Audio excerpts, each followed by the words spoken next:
Hello everyone, my name is Prateek and I work as an account manager with the Google AdMob team. We've heard several times from our developers that they receive violations for interstitial ad placements. And for today's session, we're going to be talking about some of the common violations as well as best practices while implementing interstitial ads.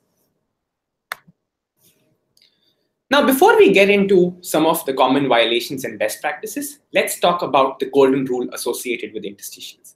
There are primarily two golden rules to be followed while implementing interstitial ads.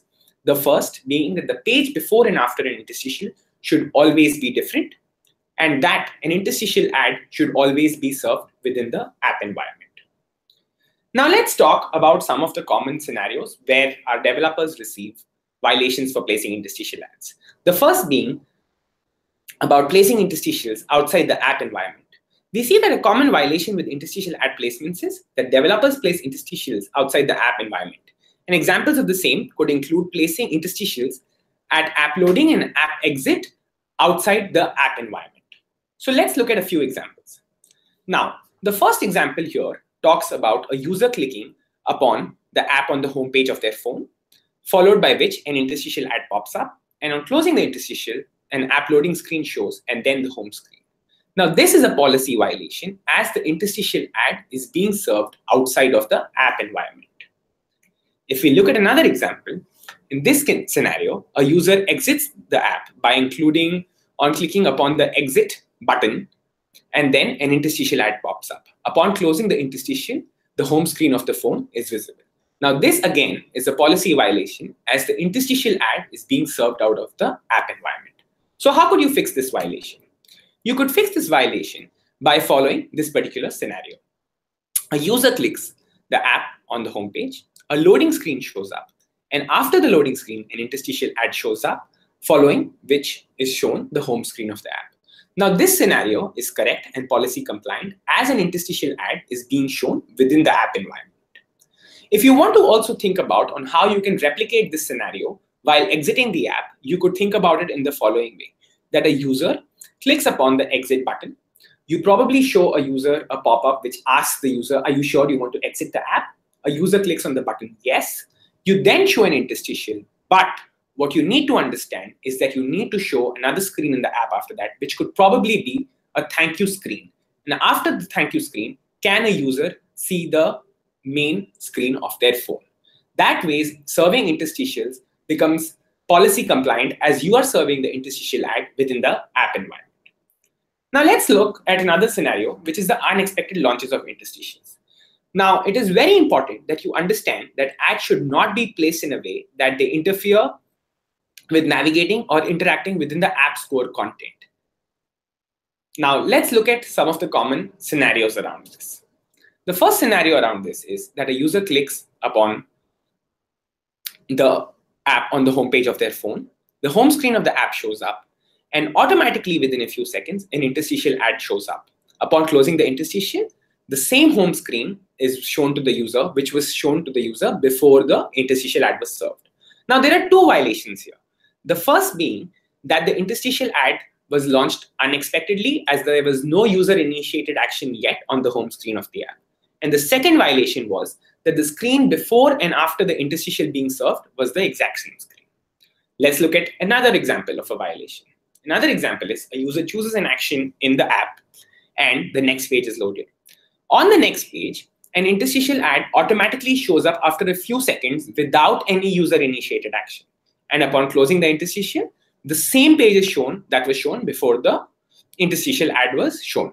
Again, there are two violations here. The first being that the interstitial was shown without any user-initiated action, which means that it was an unexpected launch of an interstitial.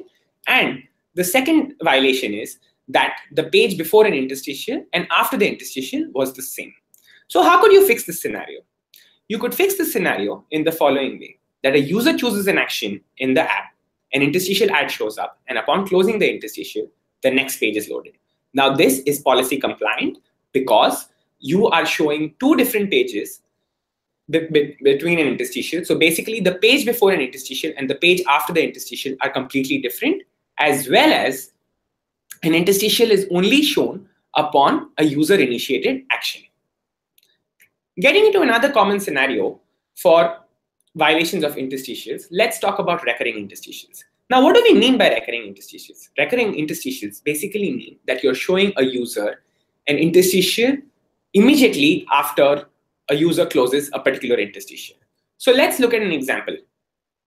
A user chooses an action within the app, an interstitial ad shows up, and upon closing this interstitial, the user sees another interstitial immediately. And upon closing the second interstitial, the next page is loaded. Now, this is a policy violation, as the interstitial ad should not trigger a new interstitial ad. Let's talk about another common scenario, which is about impacted navigation. Now, app should not trigger an interstitial ad every time a user clicks within the app. And what could be a common example of this? An example of this could be that a user chooses an action, an interstitial ad shows up. Upon closing the interstitial, the user sees another page, and upon taking any action on this particular page, be it returning to the menu again or choosing another action, an interstitial ad loads up. Please make sure that you are policy compliant by not showing an interstitial ad every time a user clicks within the app. So we've also heard from our developers that a lot of times they try to show their interstitials between two different pages, but because of the carrier latency, the interstitial ad automatically shows up after the next page is loaded. And to prevent this from happening, we recommend you preload your interstitials in advance. And you could do this by following the AdMob interstitial ad developer guidelines, as well as looking up the same information on our help centers. So now let's talk about how to set up interstitials between pages correctly, meaning an interstitial only appears when there is a user-initiated activity, as well as the interstitial shows up between two different pages. The developer needs to understand that you should always show an interstitial first, followed by an activity. A lot of times, we've seen that developers show the activity first, followed by an interstitial. We will also be sharing the details on the ad logic to set up interstitials between pages, as well as the implementation guidelines for the same. We thank you a lot for taking out your time and watching this short recording, as well as we hope this short video helps you understand common violations and best practices while implementing interstitial ads in your apps. Please look out for more information on our Help Center and do launch interstitials correctly to improve user experience and stay policy compliant. Thank you once again for your time.